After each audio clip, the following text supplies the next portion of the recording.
तुम्ही पाहत आहात JDM लाईव्ह। ताज्या बातम्या बघण्यासाठी आत्ताच आमच्या चॅनलला सबस्क्राइब करा।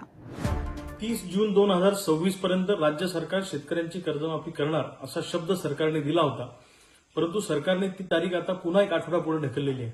मुळामध्ये सरकारला 10 ते 15% शेतकऱ्यांची कर्जमाफी करायची आहे। कमीत कमी शेतकरी कशा या कर्जमाफीमध्ये बसतील असा छुपा अजेंडा सरकारचा आहे। पुढच्या आठवड्यात काही शेतकरी बसवायचे, असं लांबवत 2029च्या इलेक्शन पर्यंत हे सगळं लांबवत न्यायचं असा सरकारचा अजेंडा आहे।